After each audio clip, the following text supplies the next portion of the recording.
Hello, welcome to our webinar here today at Lingo for Me. And today we'll talk about a very important topic, that of time, making the best use of our time. Have you ever heard the phrase time is money? Well, that certainly is true of some aspects of time. Time is like money. For example, you have time when you need it. And if you don't waste it, you can therefore use it when you need it. On the other hand, if you don't manage your time, then you may not have time when you need it, when you need your time. However, time is also very different from money. You can't set aside time to use in the future as you can with money. If you attempt to save time for later, it could be useless. What would happen if you slept 8 hours straight and then you tried to save the rest of your day by doing nothing? At the end of the day, the hours that you didn't use are forever gone. I like to say that time is more like a river because it is always flowing forward and you can't stop it, but you can redirect it and use it for different purposes. How you use it determines whether you waste it or if you're using it wisely.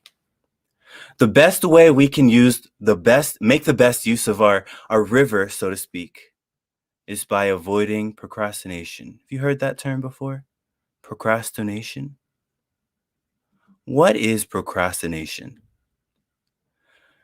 Supervisors, for example, may request reports from employees. Parents may ask their children to clean their room. A wife may ask her husband to fix a leaky faucet. I got too busy, or I forgot, or I didn't have time are often excuses that are given for not getting around to doing it. The reality is that few of us like to do reports or clean our rooms or fix plumbing when there are more enjoyable things to do. So we put it off, we delay doing it. A young woman named Isabel says that I think procrastination is genetic because my dad has it too. I put off important things in order to do nothing, to just relax or to watch TV instead. It's a harmful habit because it increases stress and causes a person to do a poor job. What truly is procrastination? According to one dictionary, to procrastinate means to put off intentionally and habitually. To intentionally put off doing something that should be done. At times, we may push off our duties, our obligations, in order to enjoy a few minutes of relaxation, at least until the pressure builds up again and then the stress returns and it's even more intense. We have to get it done in the next 5 minutes and we're rushing to do that. It's true, everyone needs an occasional break from the day-to-day routine. But procrastination is a different matter. Usually it's harmful.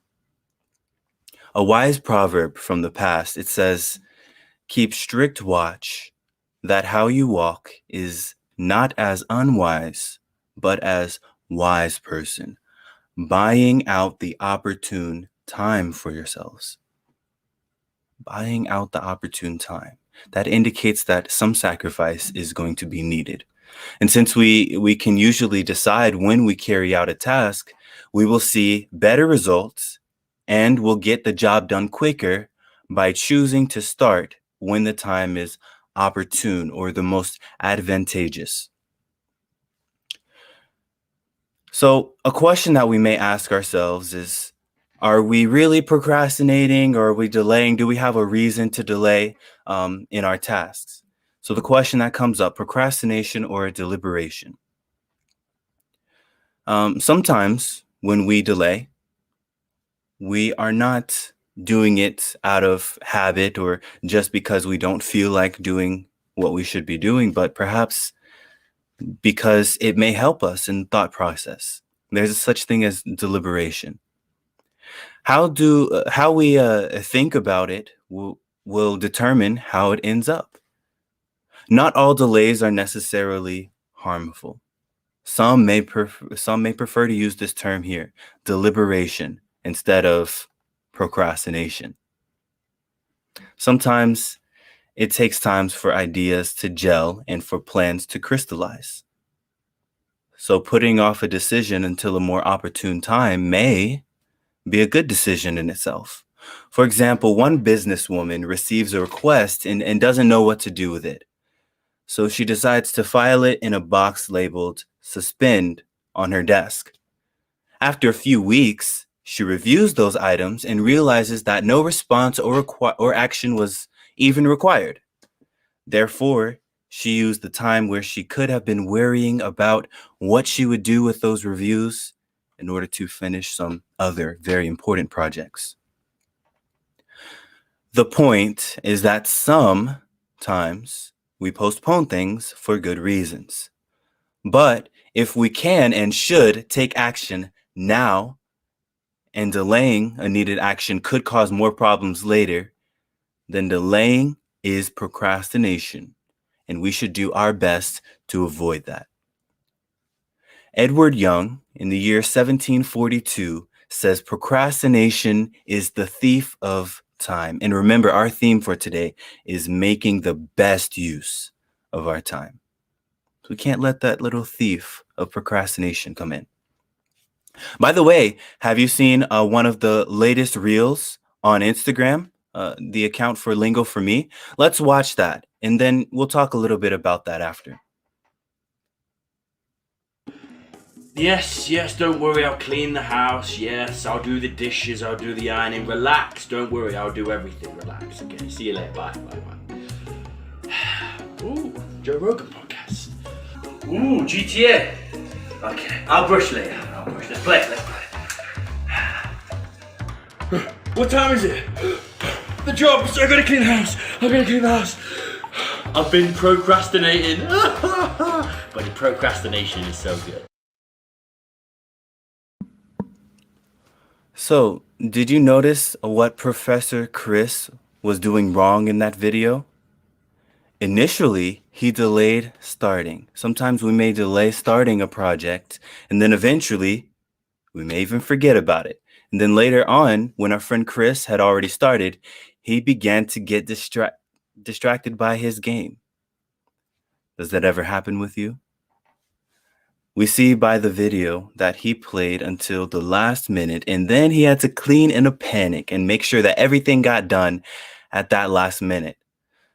Sometimes we intend to finish a duty, but then something else comes up and we get distracted. And in the end, we may completely neglect the intended project. So what can we learn from that? Well, let's take a look at this. One way that we can apply procrastination, a direct way, and that of learning a new language. Many people here have already learned a new language or perhaps will learn a new language in the future. Maybe you're actively trying to do so now. What does this mean for us? Well, many of us would like to acquire new skills like learning a new language, but the difficulty is that learning a language is a long, ever-going process that often leads to frustration. Sometimes we may start, but it just seems easier to give up. It is, however, possible to learn a new language. You can do it. But this, like many other things, requires hard work. So procrastinating in our studies will not bring you any closer to your goal. We have to find a way to stay motivated and ready to keep training. So here are some tips that can help us. The first one that's mentioned on here, have a purpose. The second, have a support system. The third, fight discouragement. The fourth, practice every day. Number 5, adapt to the culture. And number 6, visit the country. Let's start with having a purpose. So we need to decide the reasons that we are learning a new language and then write those reasons down. That way our motives are clear and we can review those reasons whenever we feel like giving up. Our second, having a support system. That is also important. Friends, family, colleagues who support you are very helpful. You may even have friends who are endeavoring to do the same thing as you and can relate some experiences. So try this. Make a list of everyone that you know you can turn to when things get challenging. A girl named Helena says, "When I was learning Spanish, I had a support team made up of other learners, and we would encourage one another. I would talk to them about the challenges they faced and how they overcame them." One tip that we can remember: don't make excuses. You may hear people say that they're too old to learn a new language, or that they're too slow, or that it's difficult for them. Don't let their excuses become your own. It is possible to learn, but it takes dedication no matter who you are. If you tell yourself that you can't learn or that you don't like the language, then you won't learn. Our third one, fight discouragement. So that goes hand in hand with that. We want to fight our discouragement. Make sure that we don't become discouraged by when we make mistakes, when people perhaps don't understand us or we don't understand them, or when a rule in the language becomes too difficult to understand or to apply. We want to still put forth our best efforts, work as hard as we can, because in the end, we will be able to do it. And practice every single day. When we practice every day, our mind becomes accustomed to working harder. If we procrastinate it, our minds may view it as not as important. Perhaps we may forget basic principles of the language, and it becomes harder and harder to get into a routine or a schedule. Adapting to the culture also helps very much, because what is language? It's part of the culture. So if we are able to understand the culture, we can be able to learn the language faster, really connect with the people, the things that they like to do, foods that they like to eat, the family, everything that is involved. And that brings us to our last point there. Visit the country. If we visit the country, we may become forced to learn the language, and we may end up enjoying the language even more because we associate it with the people that we like from that country. So make it your goal to apply these steps in language learning and to avoid procrastination.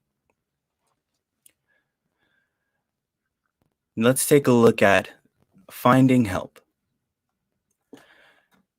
We may have a habit of finding help in self-help books. Have you ever seen those before? If you ever read any books about overcoming procrastination, for example, you probably noticed that most of them are full of exhortations such as, do it right now, get up and get started, and so forth. But few readers are ever motivated enough to do anything more than getting up and putting the book down. Why? Because most self-improvement books approach the matter from an egotistical point of view. Do it for you. Better yourself. The problem with such an approach is that much of putting things off, passing the buck, or especially lateness to begin with, is due to a lack of concern for others. It's more focusing on yourself. Well, I don't want to do this right now, and it's not really regarding other people. Moreover, if a person is really conscientious about doing everything that is supposed to be good for him, most likely they wouldn't procrastinate in the first place. So clearly, self-advancement can motivate us to a degree, but for something to be really counted as important, not to be put off, it has to have more than just self-interest. It has to have a broader, truly worthwhile purpose. And we have to think about how we're affecting others. So the next time that you wonder why certain things you have intended to do get put off, stop and ask yourself, are these things really important? Do they serve a useful purpose? And if so, what is preventing me from doing them now? Let's take a look at some reasons that we delay. Why do we delay? Your reasons for not starting or completing a project in time may fall into three categories as we see here: habit, attitude, and fear. Let's talk about habit. If we wait until the last minute, you may say, oh, I'll have more motivation to finish in the last minute.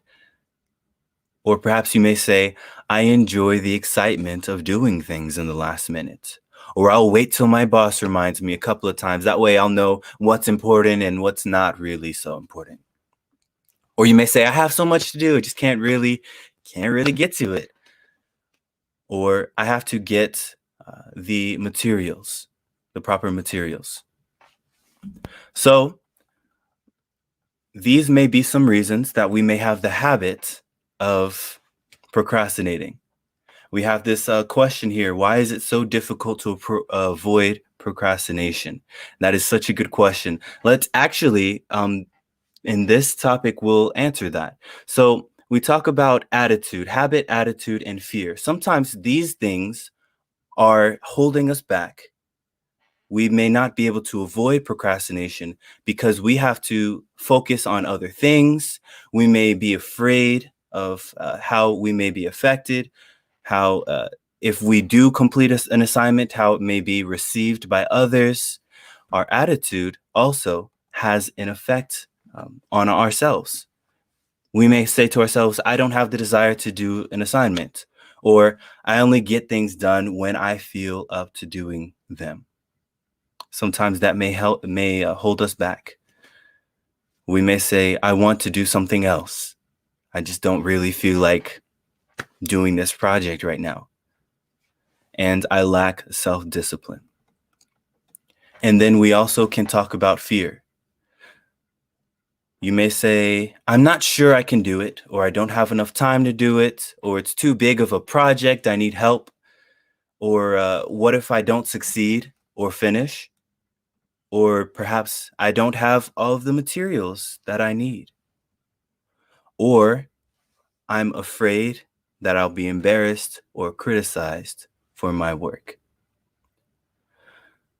One of the main reasons that it's so difficult to avoid procrastination is because we may put something off for a time, thinking, okay, I will do it in the next 5 minutes. Just let me finish this TV show, finish this other thing that I want to do. Maybe isn't as important, but I just want to finish it and then I'll get onto it. And that may go on for hours, days, depending on the length of the project, perhaps weeks, that we may put it off, focusing on other things, perhaps not as important. But let's focus on these three reasons: habit, attitude, and fear. The book Now Habit by Neil Fiore wrote the three main issues that are at the bottom of most procrastination problems are feeling like a victim, being overwhelmed, and fear of failure. So whatever the reasons, if you can find the cause, then you'll be closer to the solution. Let's talk about how we can improve. How can we do better in this aspect of our lives? Let's face it. Some challenges, some tasks are daunting. They're difficult, and it could be easier to just put them off. But what can we do to fight these inclinations to delay? One thing that we can do is break the project into smaller segments. If, like in the scenario with Chris, you need to clean, don't label your tasks clean the house. Try thinking about the individual tasks, such as sweeping the floor, doing the dishes, ironing the clothes. That way, you can feel a sense of accomplishment as each individual task is completed. But be careful not to reward yourself too quickly after a task. Try to get everything done on the list first before sitting down for a break. One girl says, even if I know I'm way behind, I try to catch up by doing one thing at a time. The other point that may help us to improve is to begin immediately. Again, we may have noticed in that scenario with Chris, sometimes getting started is the hardest part. We may know what we need to do, but the bed gets so comfortable. We all know this is true, especially on a cold day. You may just lay down, just think about the things you have to do, and get sidetracked on your phone, not wanting to get out of bed. It happens to all of us. But you may also notice that it's true that once you begin, you start to get into it. You get more and more excited to complete your tasks. So we want to start as soon as we get a task, even if that means simply adding to your to-do list or jotting down a couple of ideas before you forget them.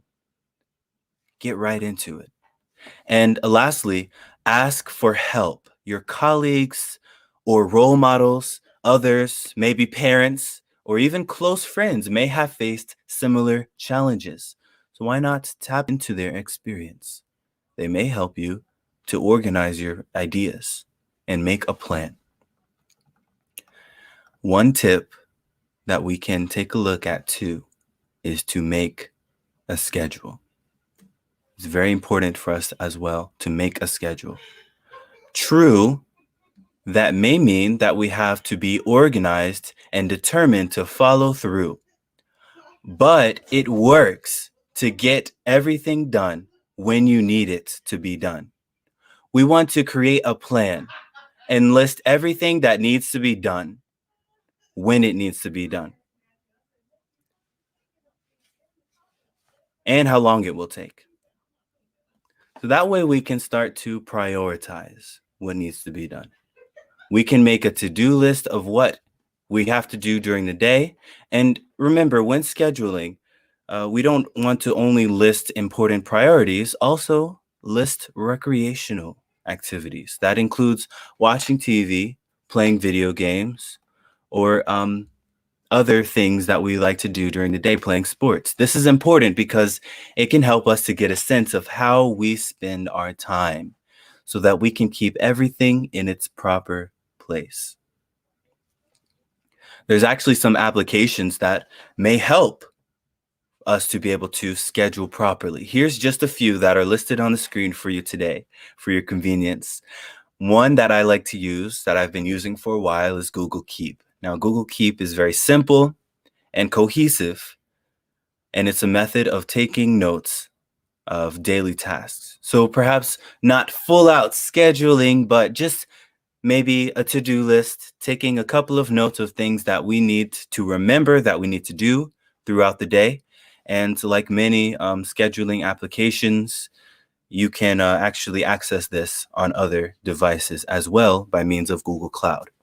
And that's very similar with Google Calendar, but Google Calendar is a bit more cohesive because you can actually schedule for a week, for a month, for months ahead. You can schedule events online as well as in person, and not only that, but can share those events with others. Another option as well is Woven. Woven is very integrated scheduling software that is extremely useful for time management on all platforms. The reason that you may prefer Woven over Google Calendar is because Woven oftentimes is more accessible for other softwares. For example, you can use Woven with Google Calendar. You can also use it with Microsoft or other scheduling softwares. So it's very helpful for that reason. And then another one, Asana, can be used on your desktop for Android users, is also a very useful option. Let's try to remember When we are making these schedules, when we use these applications or even just a notebook to write down what we need to do during the day, we want to follow through. Always follow through. True, you may have to deny other social opportunities, and at times, to get the important thing done, we may have to avoid talking to some people who may distract us or coming in contact with our cell phones. They may always be so close to us, so easily accessible to get on social media and start scrolling through, and it's easy to get distracted. So we have to make sure that we remove our distractions and stay focused so that we can follow through. And another thing that we want to remember is to reward ourselves, but not too soon. A girl named Tara says, sometimes I will complete 2 things on my to-do list and then I'll think, okay, I can watch TV for 15 minutes and then I'll get back to work. 15 minutes turns into 30 minutes.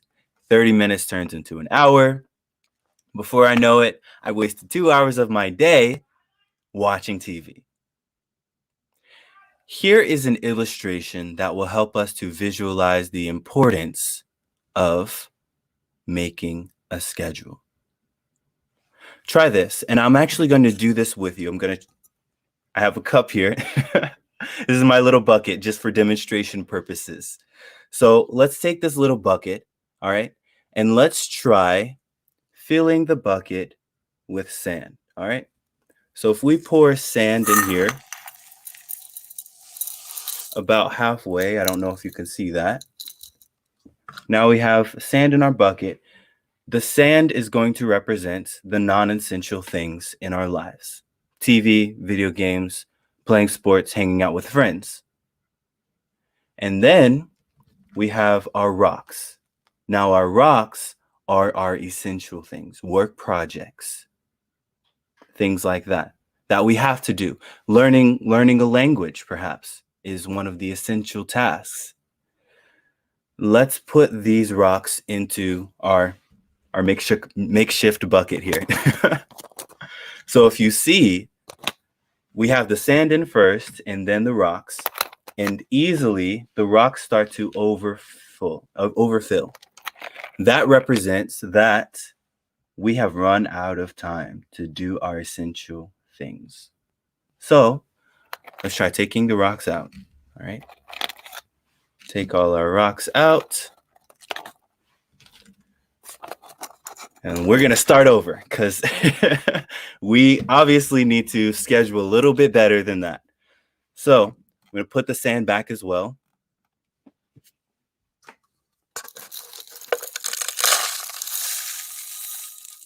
And what we'll do here instead is put our rocks in first, our essential activities first. So perhaps a work project. Number 2, learning a language, for example. 2 rocks for attending meetings, learning maybe other skill sets that will help us in our lives. We'll put those things in first. And then now, let's try putting in our sand, our non-essential activities.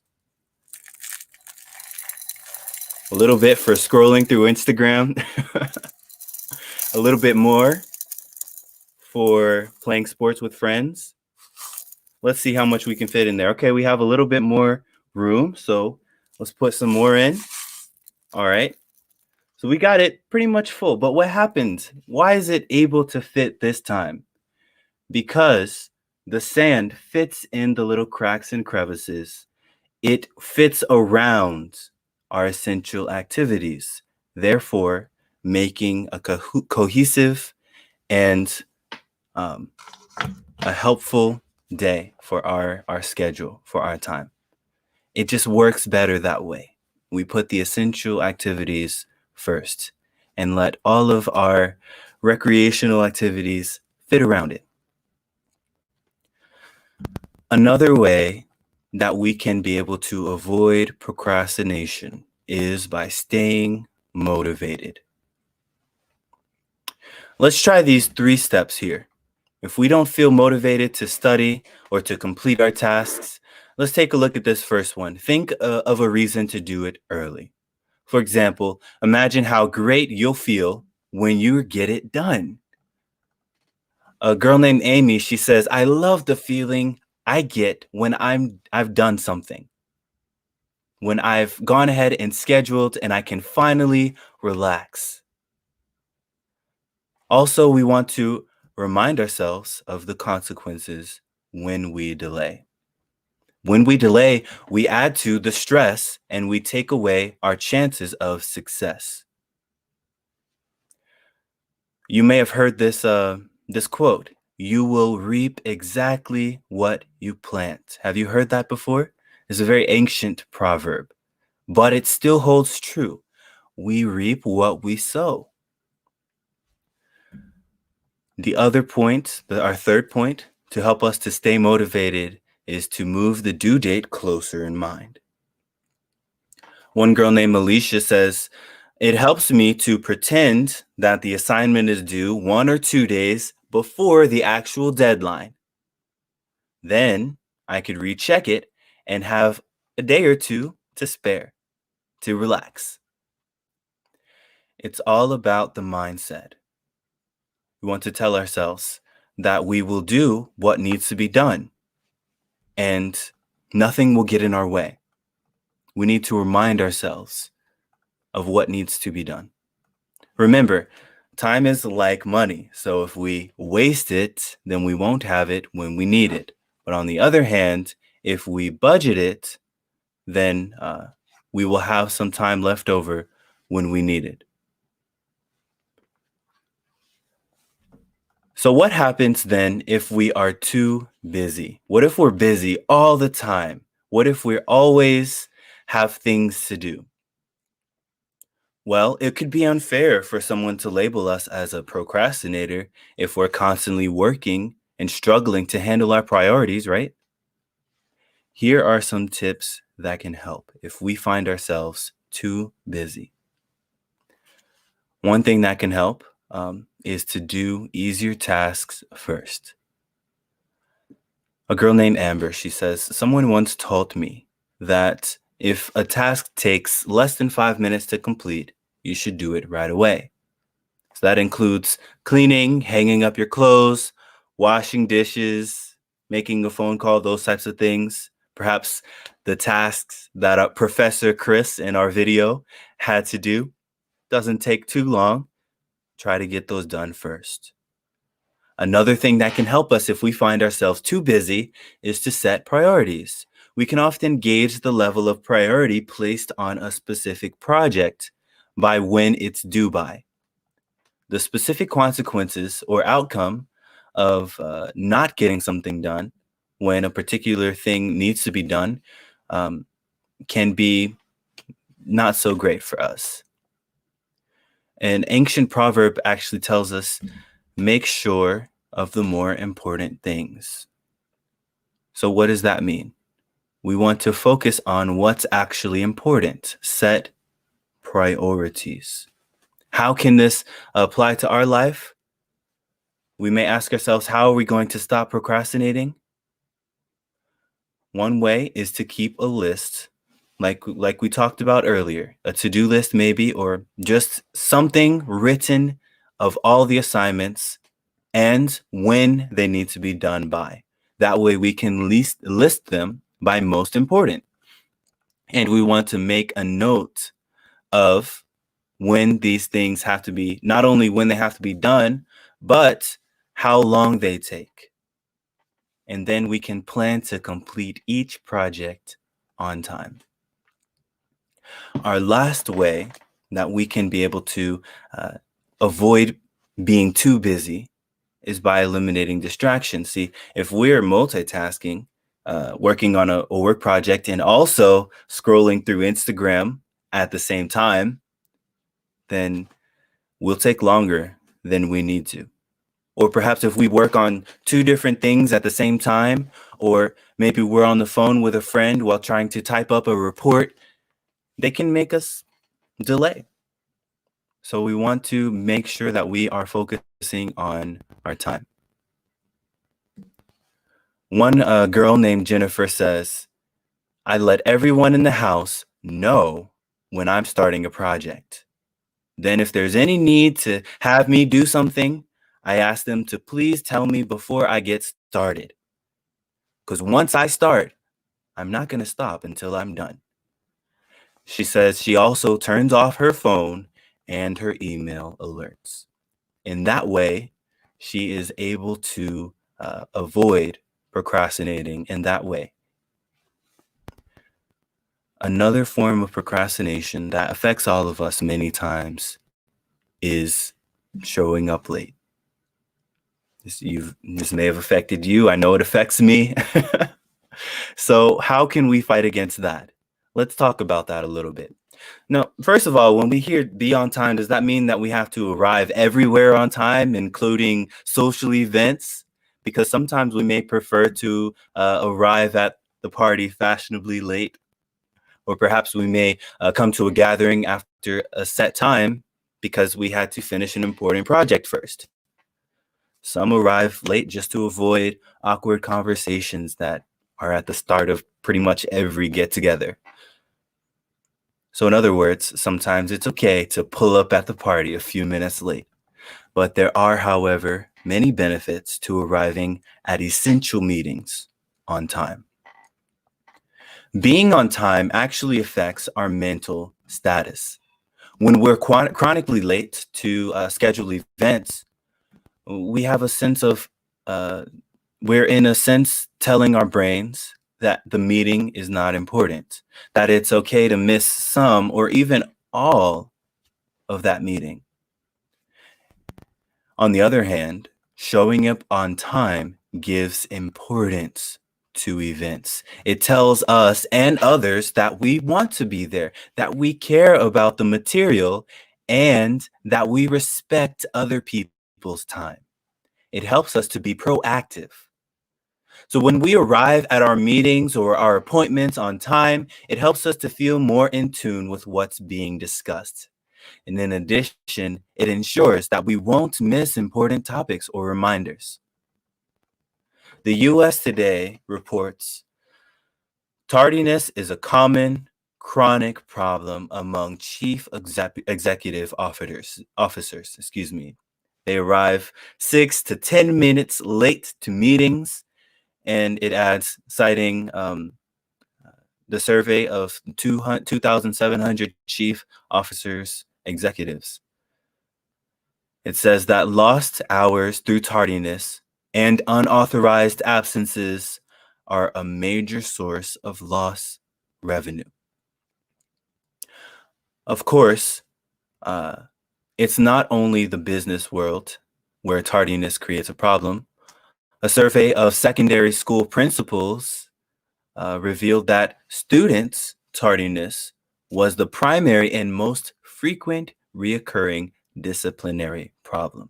And it results in the failing grade of some 70% of students who fail. Granted, the demands of work and the family and school can be overwhelming. Nevertheless, a working mother named Wanda Rosalind, she says, I stopped whining about not having enough time when I realized that we have all 24 hours a day. I thought about it and I decided that in our modern world, it's not that we have so little time, but it's that we have so many disruptions and so many distractions. Then another mother named Renee, a mother of 5 children, she says, when my students, and when my children, all children are students, when my children were small, getting them ready for school and religious meetings was a challenge. Still, I had no problem being on time, but now they're all grown up. I've developed a bad habit of being late. Because of this, my children have started to follow my bad example. Do you also have this bad habit?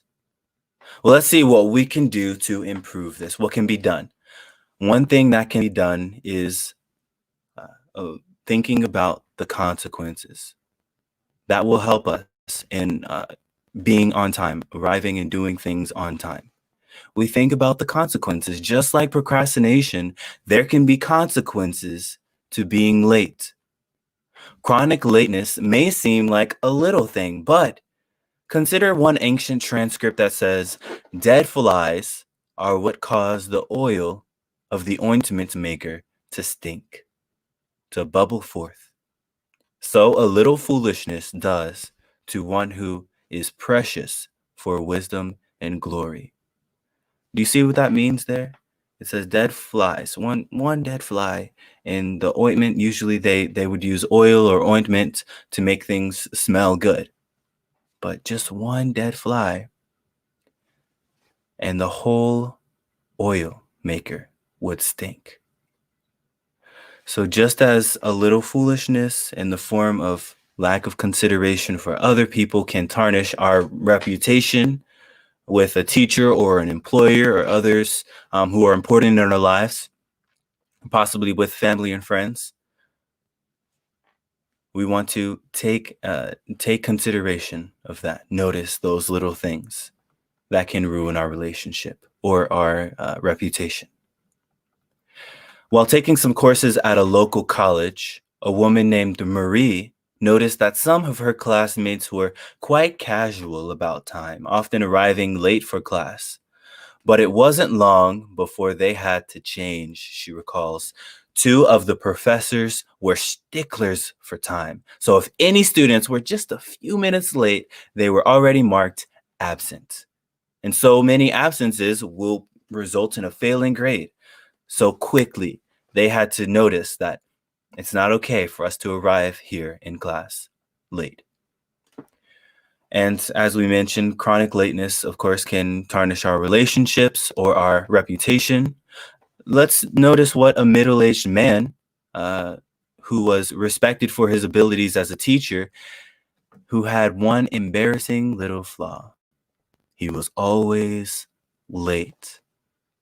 His friend says, "I mean, late for everything. He never seemed to be concerned about time. People joked about his lateness. It became a joke." Have people become to refer to you as a person who's always late?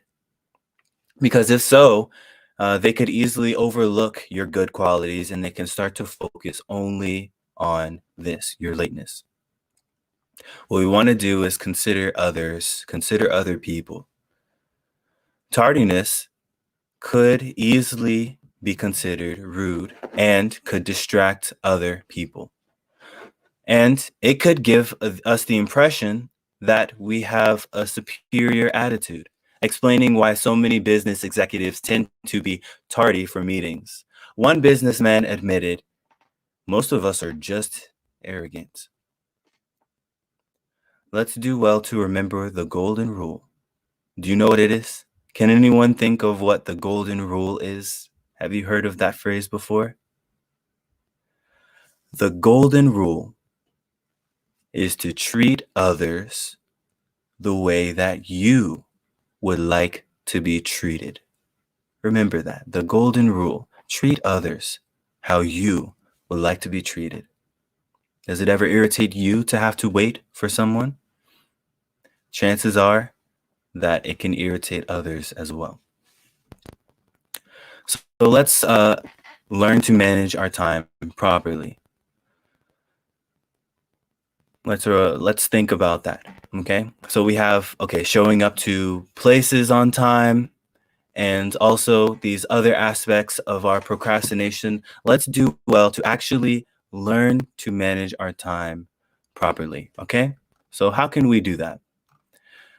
Procrastination can actually affect us, of course, because if we delay to finish something, then we may find ourselves running around at the last minute trying to make it to all of our appointments. So do you ever overschedule yourself? If we overschedule ourselves, then we may have shorter amount of time to do certain things. For example, if we schedule ourselves to attend a meeting at 5 o'clock and the meeting is an hour long, And then we also schedule ourselves to attend another meeting at 5:45. You see how it's overlapping there, and it may cause some difficulty. A principle that can prove helpful for us is that for everything there is an appointed time. Having an appointed time for things allows us to do them in an orderly manner. Remember, make sure of the more important things. What absolutely has to be done? What are some things that we can safely put off for later? We need to figure out how much time we need to be able to get things done and when we can do them.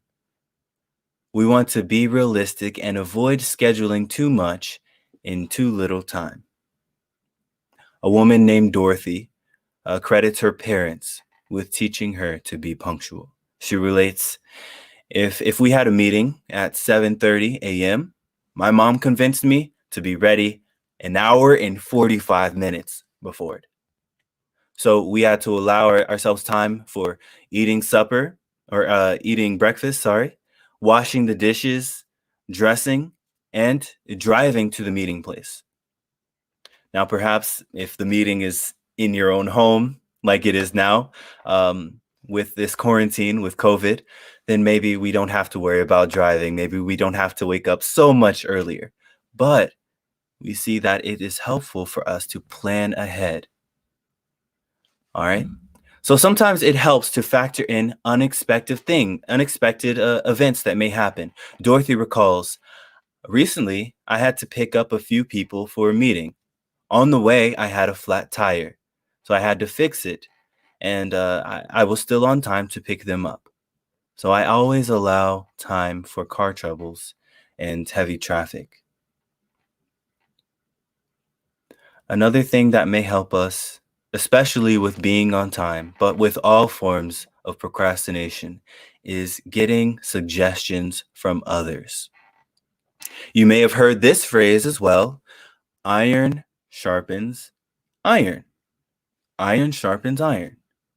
So, in harmony with that idea, with that philosophy, we want to talk to others whose circumstances are similar to ours, but who manage to be on time for things.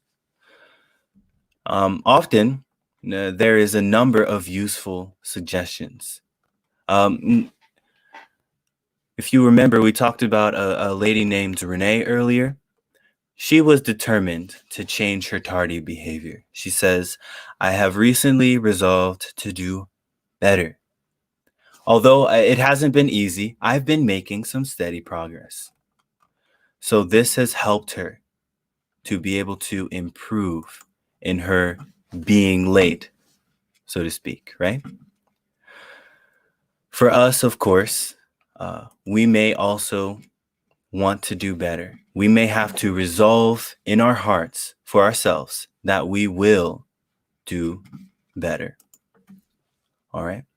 Let's take a look now at a little bit of a review of our topics that we've discussed for today. All right. So it talks about this here. We want to do our best to avoid procrastination.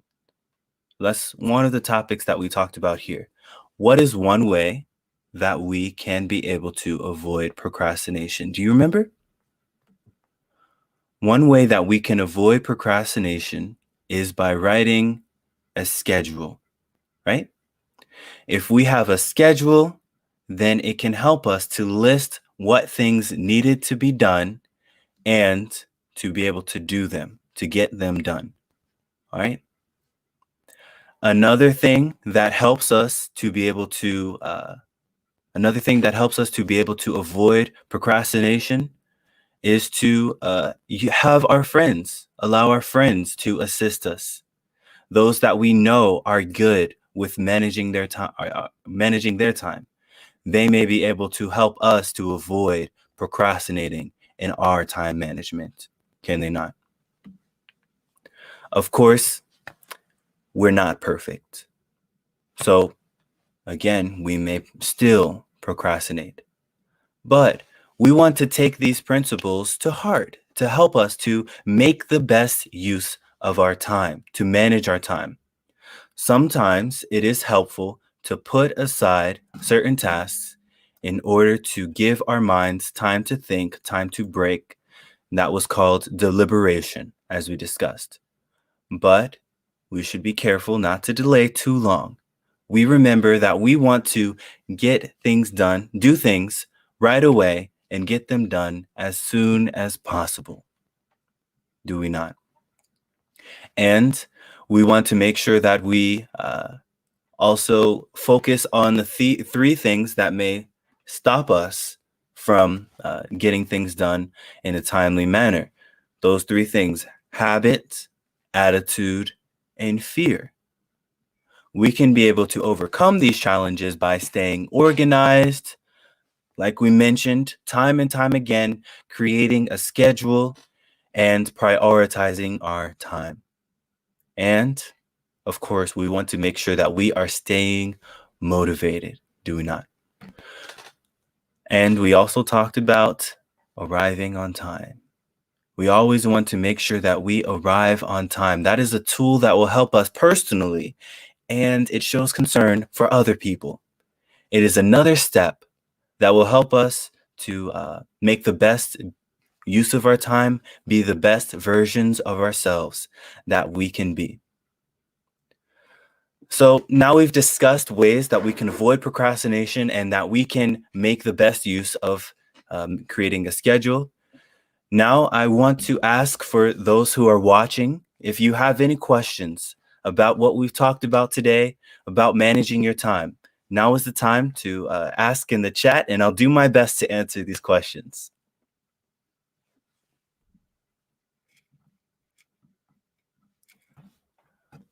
And we can also talk about this question, the first comment that was in there, the explanation of the slide that you have missed. So let me try to go back to it if I can. So I think this was back when we were talking about procrastination and deliberation, I believe.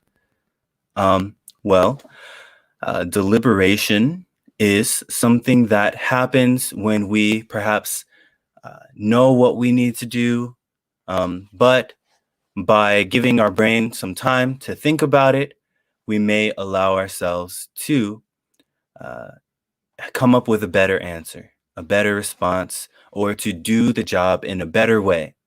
So it's just kind of that resting period and allowing our brains to kind of gel and process information better sometimes. And also that contrast with procrastination, because deliberation can be viewed as a positive thing, whereas procrastination is a negative. All right.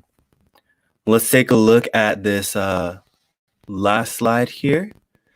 Just to wrap everything up, we ought to make the best use of our time.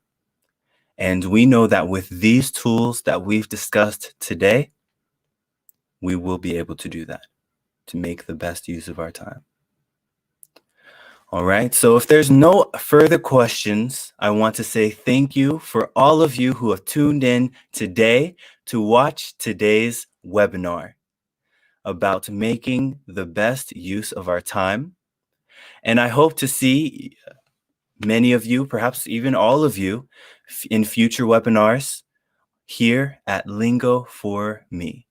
Thank you so much. Enjoy the rest of your night.